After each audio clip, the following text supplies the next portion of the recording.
Good afternoon, ladies and gentlemen. Thanks for being here on this very, very warm day in the summer in Washington. I have no announcements to make, so I will go right to questions. Ben Feller of the Associated Press. Jay, how are you? I'm great, thanks. How are you? Good, thanks. Two questions. I'd like to get your reaction to something that the speaker said today, in which he said the debt limit increase is the president's problem, and that President Obama has to put forward a plan that Congress can pass. What's your reaction to those 2 points? The need for the United States to take action so that it fulfills its obligations and pays its debts, as it has in the entirety of its existence, is not a Democratic problem. It's not a Republican problem. It's an American problem, and it's something that we have to do together. The President feels very strongly about this. I would also note that while Congress has to vote to raise the debt ceiling, the President doesn't have a vote in this. It's Congress that has to act. The President didn't stand up here yesterday and say, hey, show you a lot of charts and graphs about how previous Congresses under a Republican president accumulated enormous amounts of deficits and debt, and that this is what they needed to vote to deal with. And it wasn't his problem. He didn't say that because he doesn't believe that. He believes it's his responsibility as the President of the United States to lead, to work with Congress, to resolve these issues together for the American people. So I think that's clearly where this president stands, and it's clearly, I think, the way that the American people view this. If we were to default on our obligations, who suffers? Democrats, Republicans, or Americans? Americans suffer. The American economy suffers. The global economy suffers. What about, I guess, the broader issue here? You've got the speaker's statement that I read. You've got the Senate Republican leader, Senator McConnell, offering a harsh speech today on the floor in which he questioned the president's leadership and said that the real solution to this problem probably isn't going to happen as long as this president's in the Oval Office. I'm curious, what is this whole process right now moving forwards or backwards? What I think was said was unfortunate because this president has made clear his willingness to compromise, to take heat from his own party, to do things that would force him and Democrats to move outside their comfort zone in order to meet Republicans halfway to achieve a significant deficit reduction deal, the likes of which I think the American people deserve. I mean, this is an opportunity that shouldn't be passed up. This president's going to be in office for at least another 18 months. And I think that the American people expect Congress to work with him. And this president surely expects and will make every effort to work with this Congress, as he has. I mean, there really isn't an option. So in answer to your question about which direction the process is moving in, I mean, by fits and starts, the process continues to move forward because despite elevated rhetoric, the fact is everyone recognizes, everyone who has been in that room and who will be in that room again this afternoon recognizes that there is no alternative here to taking action and dealing with the problems before us, that there has to be a compromise, and in the end, together, we have to do the right things so that we don't default on our obligations and so that we can achieve significant deficit reduction. Jeff? Jay, did the president hear Senator McConnell's speech on the floor? No, he was in meetings. Does the White House have a more specific reaction to what McConnell said? Well, I think I addressed it a little bit, but I mean, if you have a specific question about a thing that he said. Is it helpful in this process? Well, look, I think that Americans expect their leaders in Washington to talk to them, not to take actions based on the demands of the most vocal elements of their parties. Okay? That's true of Democrats and it's true of Republicans. And the fact is, no one will get everything he or she wants out of this process. No one will be wholly satisfied by the result. The president knows he won't be, but he'll be satisfied by the achievement of an agreement that's balanced and that gets important things done.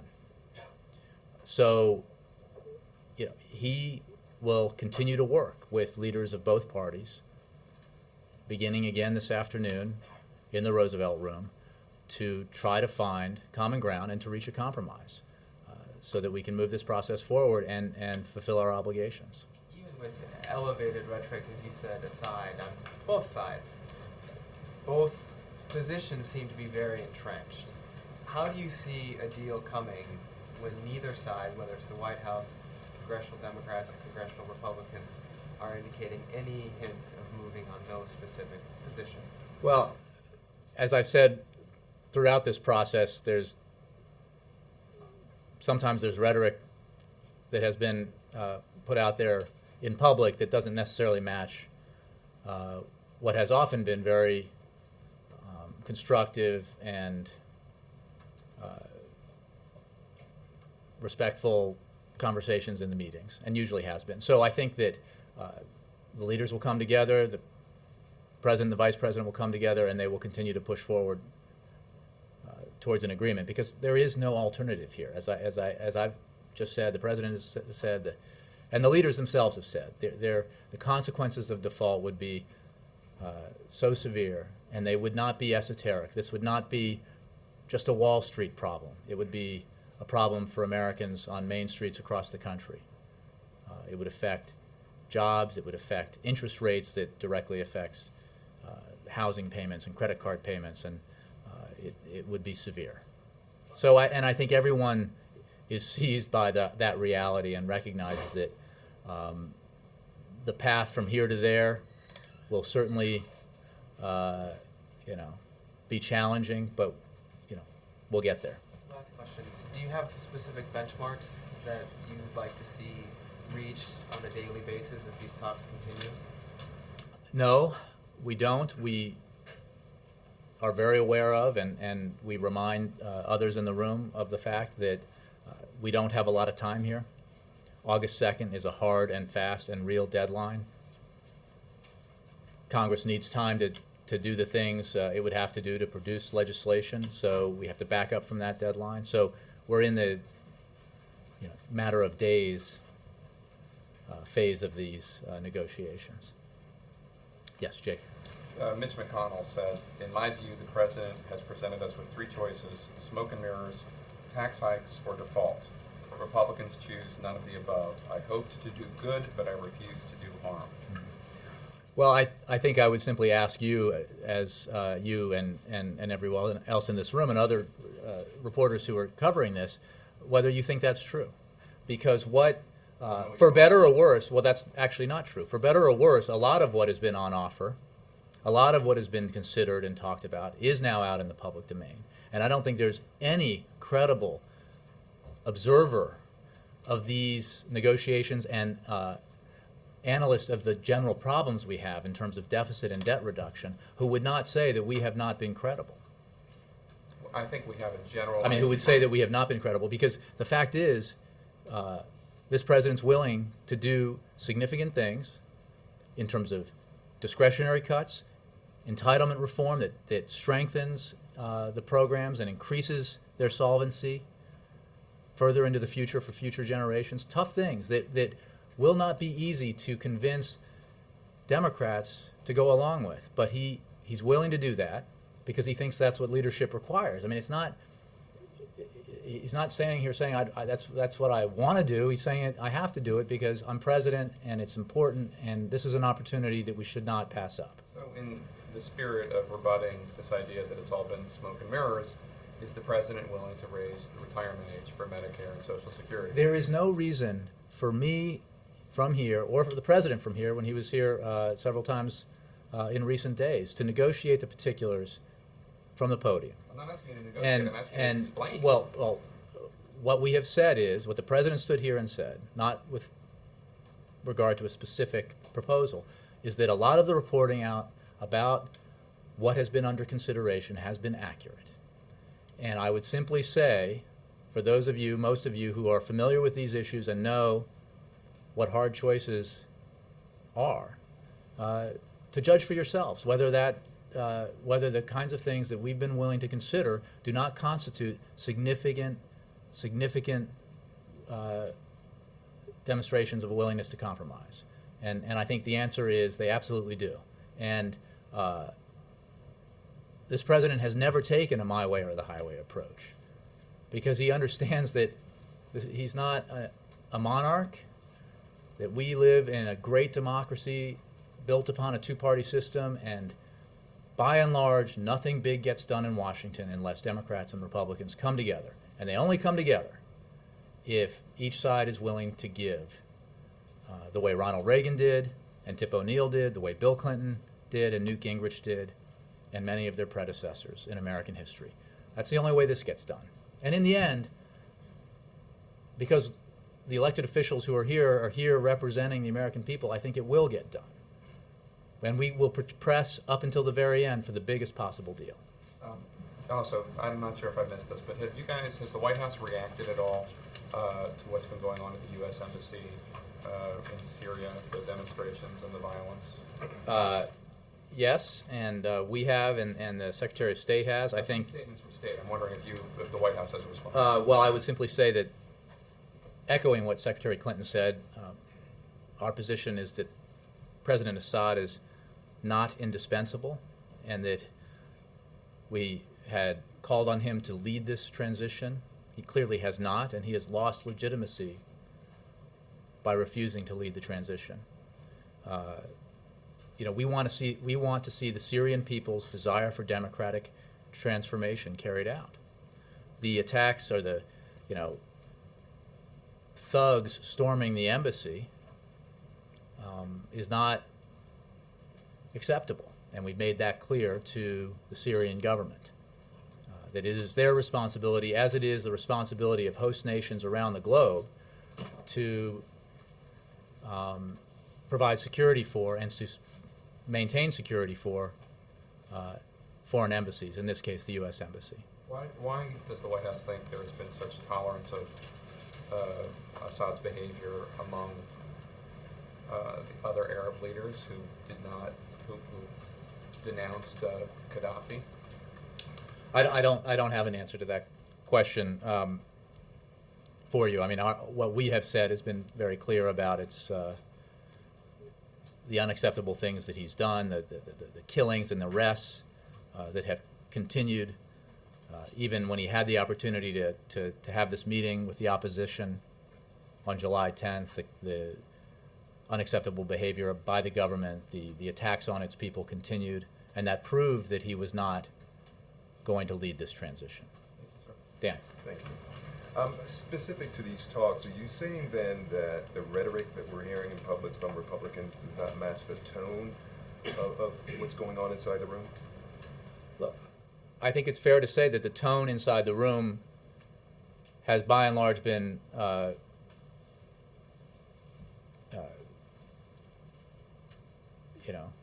frank and constructive and not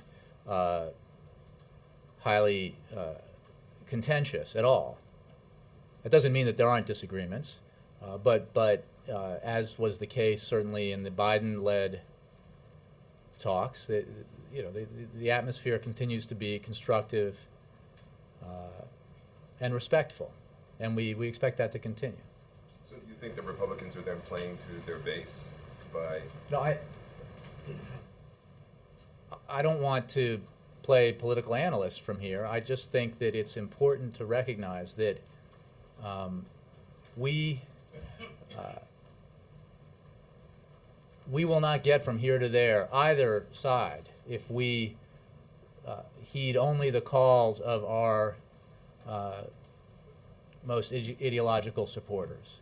We have to acknowledge that maximalist positions will not prevail. It's just logic dictates otherwise. And this is not an esoteric exercise because we have the absolute accepted need to deal with fulfilling our obligations and paying our debts. So in the end, the President remains optimistic that we will reach an agreement. He will continue to fight for the most substantial deficit reduction package possible, and he will continue to in the meeting this afternoon and his discussions from this day forward with leaders, remind them that none of this is easy. So if you're going to do something hard, you might as well go big. You might as well do something historic and reach a significant deficit reduction package, a package that deals with our long-term debt issues for many years to come and allows us to put the American economy back on solid footing as we enter into sort of full-bore competition in the 21st century. That's the best outcome here, and that's the outcome he's trying to find. While the president pushes for that big deal, will he also be reviewing the math on the more mid-range package that was discussed? Well, as he said for a while now, that smaller deals are possible. I mean, not the short-term ones that he's made clear he will not sign, because we are the United States of America. We do not come to the brink of defaulting on our obligations every several weeks or months. That's not acceptable to him.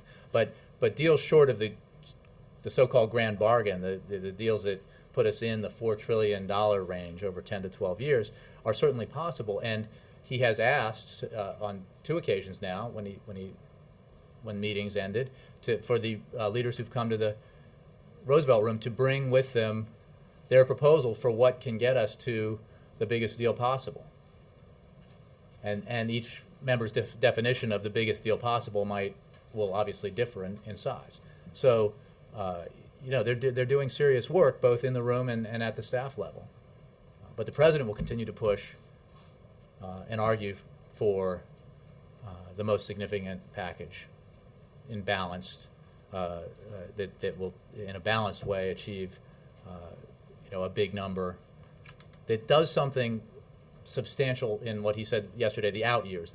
One of the reasons to do the bigger deficit reduction package that we've talked about, this has been the primary objective, based on their own words, that the Republicans have put forward since the midterm elections last fall. This is a moral imperative. This is an economic imperative. We have to get our deficits and debt under control.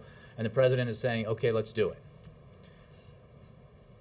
And since we have to do it together, then we have to compromise, because obviously, the purest position on the Republican side will not pass, will not become law, and the purest position on the Democratic side will not pass and become law. So the alternative is compromise.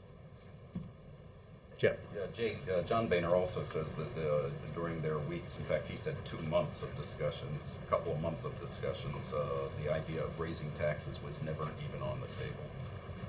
True?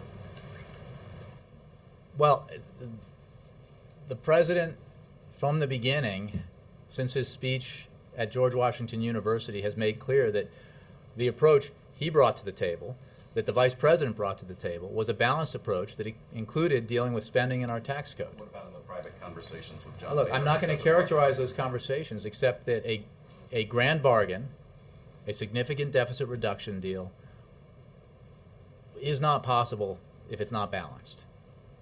And certainly not possible, in a divided government with this president and this Congress. So, but I'm not going to get into the specifics of the negotiations or the private one-on-one conversations between the Speaker and the President. Okay, shifting gears, Bernie Sanders was on the floor of the Senate today, and he noted that President Obama in 2008, in a taped address to AARP, said John McCain's campaign has suggested that the best answer for the growing pressures on Social Security might be to cut cost of living adjustments or raise the retirement age. Let me be clear, I will not do either. Is that a promise that has gone by the by, at least regarding cost of living adjustments? Again, I will not get into the specifics of ideas that have been considered. What I will say is that the President has been willing to get outside of his comfort zone, to discuss different measures, to do what he has said. I will go to the general program here in terms of Social Security, that he firmly believes, and economists back him up on this, that the Social Security is not an issue when you talk about our near and medium-term deficits. But he is interested in taking steps to increase its solvency and strengthen the program. But what I won't get into is which specific measures might be taken to do that. But again, when we talk about making hard choices, he has demonstrated his willingness to do that because he thinks the American people want something big. And the reason when we talk about Social Security, even though it is not a driver, it is not the problem when we talk about our deficits. It does have long-term solvency issues that can be improved. They can be addressed, and we can strengthen the program. And he has said, if we're going to make some tough decisions now in the interest of getting something big, that he's willing to have those conversations about all entitlements, including Social Security. So again, this is something that we've always, from the State of the Union address on, talked about on a separate track, separate from the need to deal with our deficits. But he is willing to do, in the name of doing something big and comprehensive, talk about what he talked about in the State of the Union, which would take measures that would strengthen it and increase its solvency. More generally, then, without asking about what they specifically talked about on Social Security, is the situation now so severe that when the president talks about making tough choices and getting out of your comfort zone, that means being willing to break firm promises that he made previously?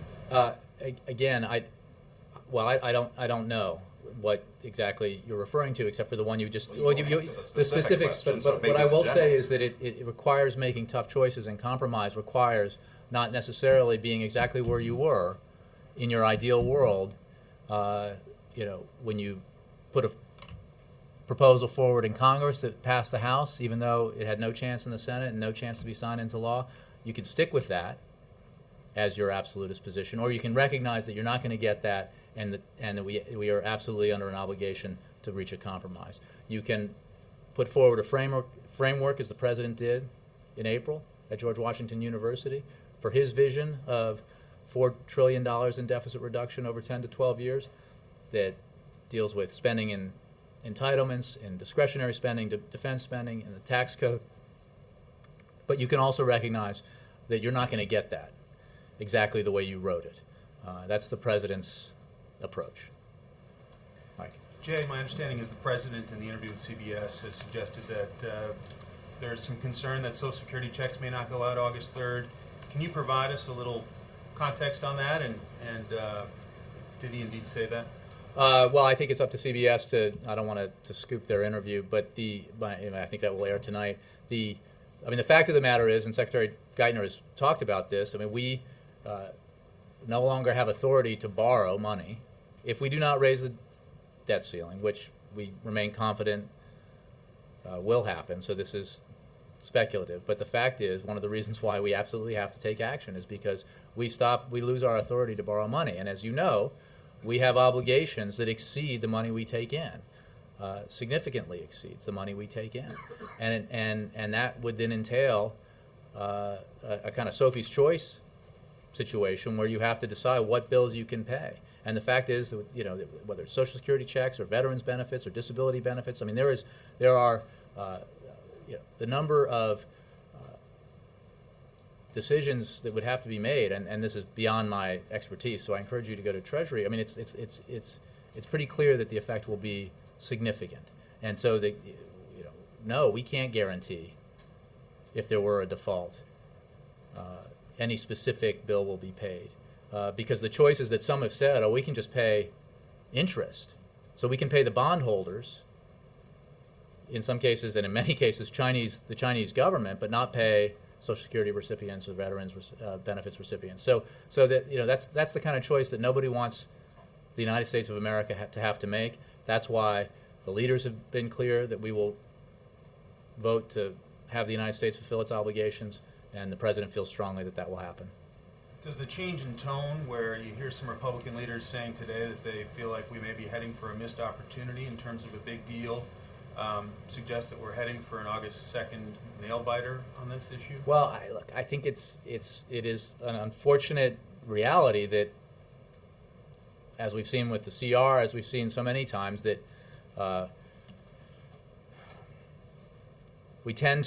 Congress tends to push these things up to the very last minute.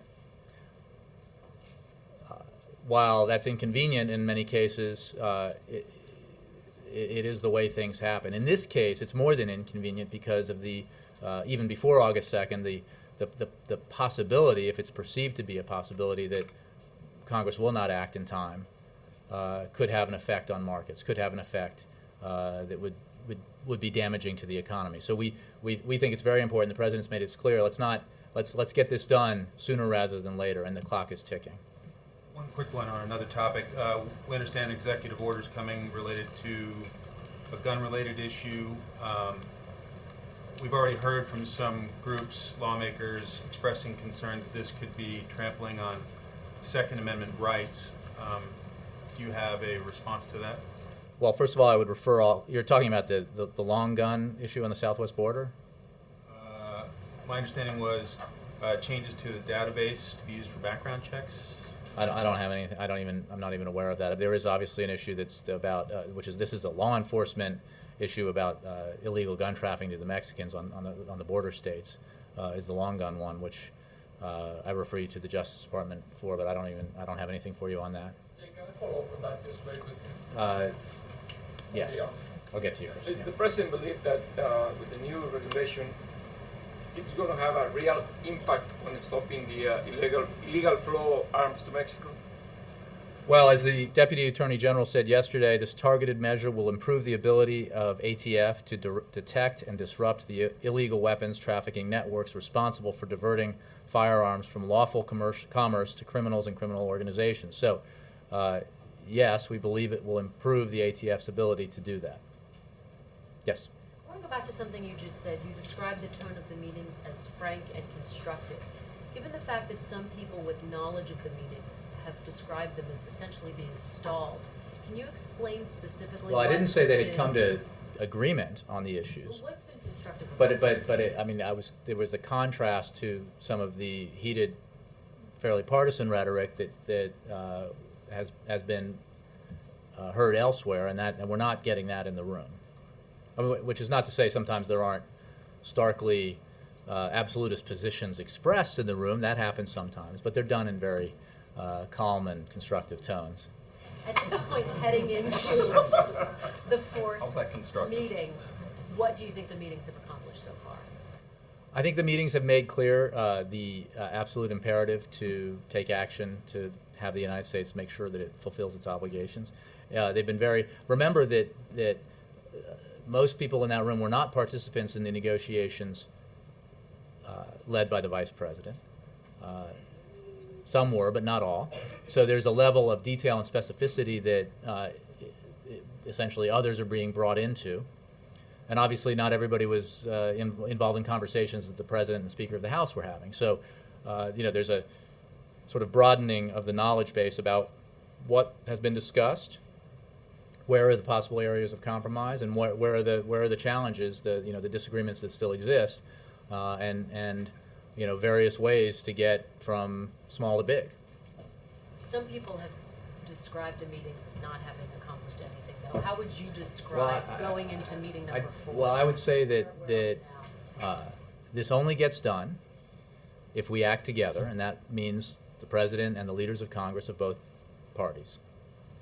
It doesn't make the meetings easy. It doesn't mean that every minute of every meeting is highly productive. But it does mean that it's essential that we have these meetings to get our work done. I mean, really, it doesn't have to be pleasant for it to be essential. Is there any And also, I don't want to suggest that it's unpleasant. I'm just saying that there's really not a choice here. And so it's not like if we just break up and, go do something else that the problem goes away.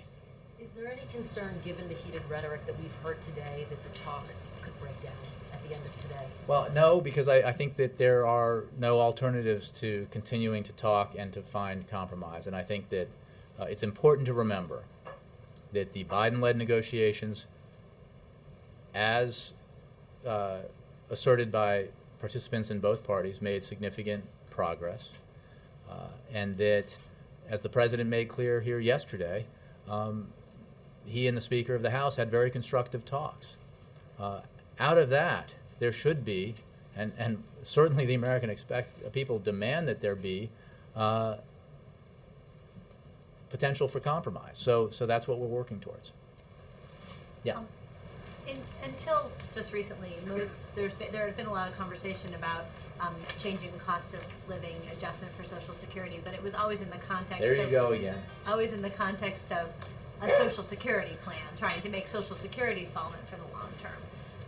How would you respond to people who would say that that's the appropriate way to do this, not as part of a debt negotiation, overall Well, deficit? I think I just answered this, and that the president does believe that this is a separate issue, but it is also an important issue, and that the fact that it's a separate track doesn't mean that it's not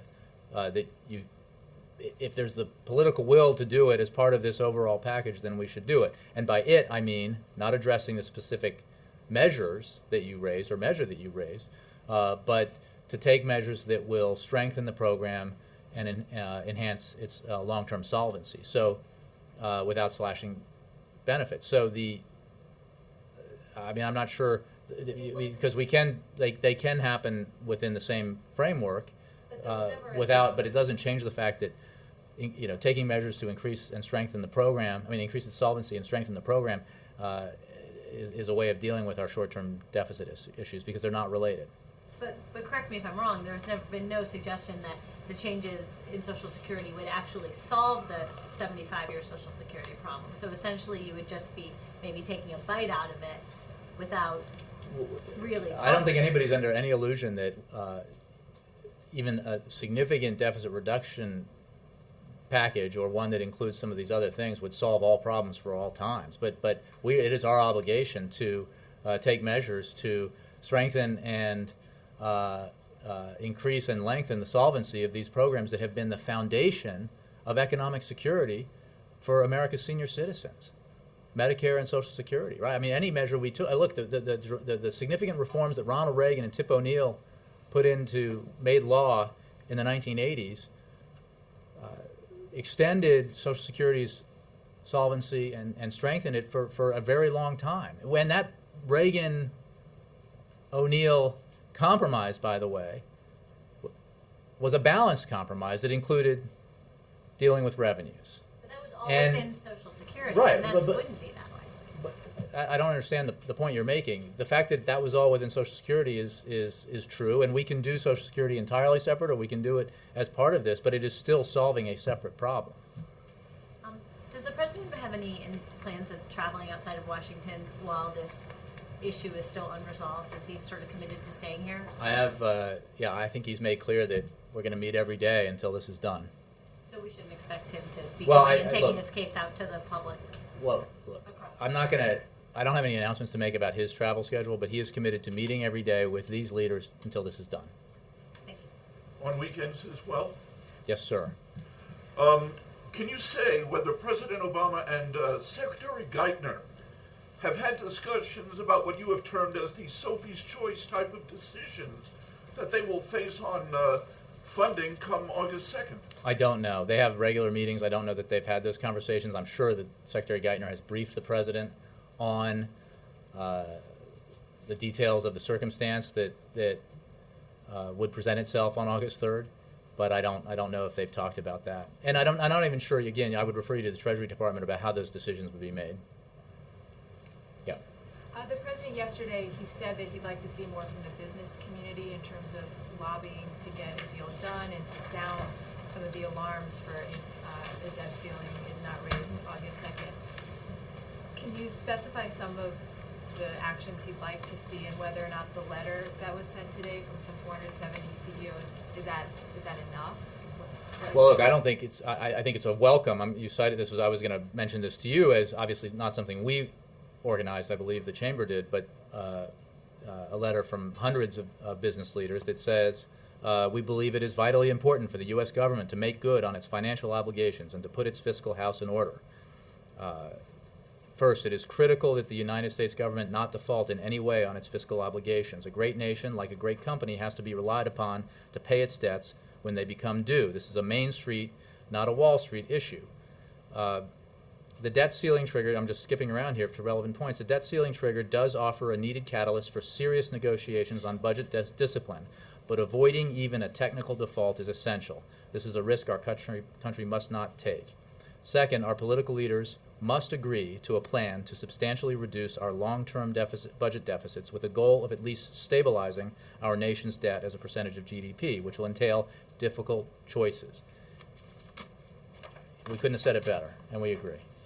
So is there more though beyond? Well, look, I writing think a letter that the business community we think everyone has a stake in this. It can seem arcane, understandably, when I and others stand up and talk about debt to GDP ratios and the need to not default on our obligations and to raise the debt ceiling. I mean, I honestly, what is the debt ceiling? I think for most Americans, it sounds like gobbledygook. What they want is for the economy to be strong, for jobs to be created, and for Washington to work. And with that as our goal, with those three objectives as our goal, it's pretty obvious what we have to do. The president's having lunch with two of the CEOs who signed that letter. Is he going to be asking them to do more? Well, I think that lunch is happening now. I'm not sure. I'm sure they will discuss this issue. Was the debt limit on the?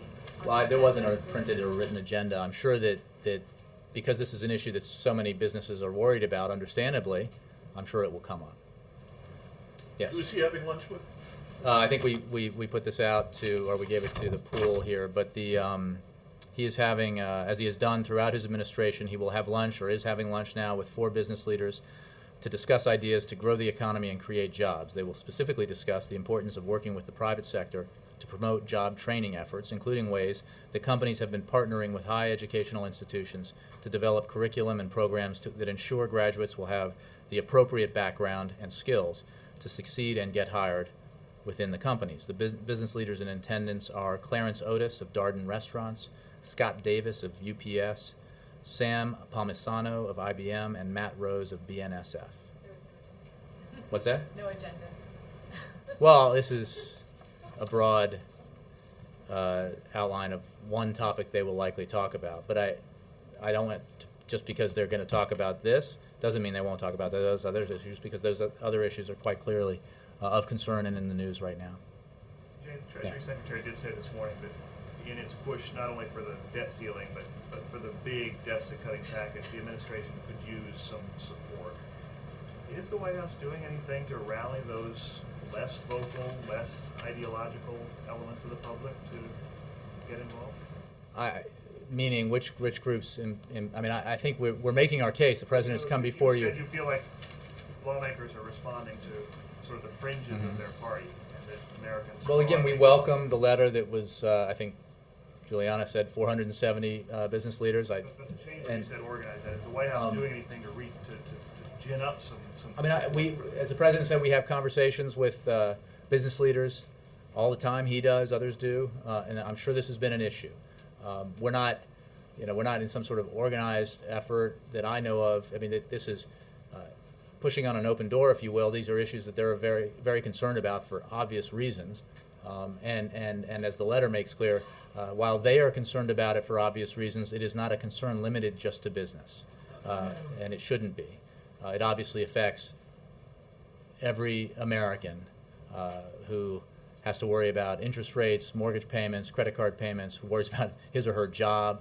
The impact of a default would be catastrophic for so many people around the country and the globe that we simply cannot even entertain the possibility that it might happen.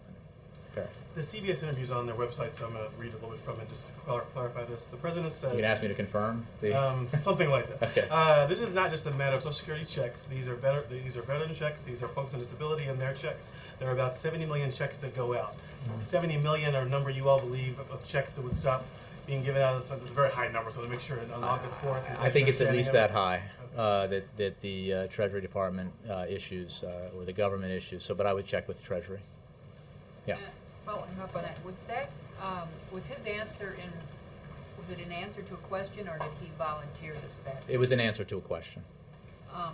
Is this a point he'll continue to make on his own? Look, we're not. If asked, and he spent a lot of time taking questions lately, so if asked, I think he'll make the point as he did today. We're not spending a lot of time, warning about what would happen if we defaulted, because we do not believe we will default. we accept what leaders of Congress have said about the impermissibility of allowing the United States to default on its obligations. So we believe we will get there by hook or by crook, through this process, and the Congress will vote as necessary, Democrats and Republicans, because this is not a Democratic or a Republican problem, it's an American problem, and we will take action necessary to deal with it, and take advantage, hopefully, in the biggest possible way, of the opportunity presented here to achieve something significant. And remember that way back when this process began, the linkage between raising the debt ceiling and significant deficit reduction was one that was put forward by Republicans because they believed it was the primary objective. The number one item on their agenda list when it came to domestic policy, economic policy, probably all policy, was to deal with cutting spending, reducing our deficit, reducing our long-term debt problem. And the President has made clear that we accept the challenge and we are willing to compromise to get there. And he still believes, even at this late date, that the biggest possible deal is the best way to go. Can you Mark? tell us what Yeah. his reaction was when the Majority Whip Cantor, Majority Leader Cantor, said that he considered it in terms of who's making concessions, that their concession in return for you giving spending cuts is to allow a vote on the debt limit? Well, that's one version of the question that somebody in the front row asked, which is this is not the President's problem. I want to know what his And reaction was, though. well, I think he was asked about this in the interview, and it's very much what I just said, which is, wait a second, this is an American problem. It's not a Democratic problem. It's not a Republican problem. It's not this President's problem. In fact, as I said, this is not a vote on new spending. This is a vote to fulfill the obligations made by previous Congresses under a previous president, by and large. Okay? When President Clinton left office, there were surpluses. Everyone agrees, right? I know that people like to argue over, absolutely settled facts, but I think we can all agree that there were budget surpluses when Bill Clinton left office. As far as the eye could see, was the phrase commonly used. By the time President Obama was sworn into office 8 years later, there was the largest debt and largest deficits in history. Okay? And these are as the President has said, these are cars that have already been purchased and vacations that have already been taken, and now it's time to pay the bills. He did not say, however, when asked about this, oh, well, it's not my responsibility, it's Congress's responsibility because they ran up the bills. They voted and didn't pay for 2 wars. They voted and didn't pay for substantial tax cuts, including tax cuts for the wealthiest Americans, and didn't pay for them. A Medicare prescription drug program that they voted for, including every leader in that room from the Republican Party, didn't pay for it. These are the obligations that we have to now pay. So, but you know what the President said? He goes, it's my responsibility too. It's my responsibility too. I will work with Congress because we have to do this as a nation. It's an American challenge and we do it together. But did he say something to them yesterday in the meeting they had in the afternoon? In response? About this issue? Yes. I'm not aware. I know on different. We're not going to read out the dialogue from the meetings. I'm not aware of anything of that nature that he said, because when I was just channeling him with a little filigree of my own, that was in response to some of the statements made this morning. Yeah. Since the President has reconvened these talks under his own auspices, has any progress been made? Yeah, there has. In the sense that, as I was saying, I think in answer to Laura's question or somebody else's questions, the participants in these meetings haven't been engaged, all of them, in the detailed discussions that were led by the Vice President, or obviously, with the exception of the Speaker and the President, the conversations that the Speaker and the President had. So there has been progress in that, more people now are aware of what the playing field looks like, where the compromises can be found, and what it takes to build upon a smaller package to the biggest possible package. and the hard choices that getting from small to big require. It doesn't sound like anything further. That's progress. That's progress. If this were easy, Well, we'd be done and having happy hour at 4 p.m. today, but it's not going to happen. Let me ask it from the other direction. Maybe that'll help. The clear impression from this end of the looking glass is that the positions have hardened. Is that wrong? Well, I think there has been some hardening of positions, restating of absolutist positions. We have encountered that along the way. But our only counsel at this point in response to that is that really, time is running out, ladies and gentlemen. We need to put that absolutism aside, leave it at the door, and get to the hard work of reaching an agreement. Ann. Did you say this had been moved today to the Roosevelt Room? Oh, where was it? Is it? Oh, were we not in the Roosevelt Room today? I'm sorry. It's been in the cabinet room. It will be in the cabinet room. I get my, fancy rooms with fancy pictures mixed up. The statements, the public statements that people have been making before you go into each session, do those hurt? Do those make it more difficult to negotiate once you get in the room? Well, look, everybody here, everybody there rather, in those rooms is an elected official who's been around politics for a long time, and I think most participants have pretty thick skin. Which is not to say it helps, but I think everybody can get over it pretty quickly. And one other thing, does the White House have any problem with federal dollars being sent to a counseling clinic that engages in the controversial therapy of trying to cure people of being gay? And I confess, I do not have an answer to that question. Sorry. Let me move around a little bit. Yes. Jay, if you could talk a little bit about the assassination of the Prime Minister's brother in Afghanistan and who you guys believe might have been responsible for it, the Taliban's claimed responsibility, and whether or not you think there's a increased threat to security in the South as the troops withdraw begins. Well, I would say, obviously, that this is, at a personal level, our prayers and sympathies are with the Karzai family during this difficult time. The United States condemns in the strongest possible terms the murder of President Karzai's half-brother in Kandahar. We don't know who is responsible. There have been some claims, and we will certainly work with the Afghan authorities on that. But right now, I think the moment here is a personal one, and we express our condolences and condemn the murder.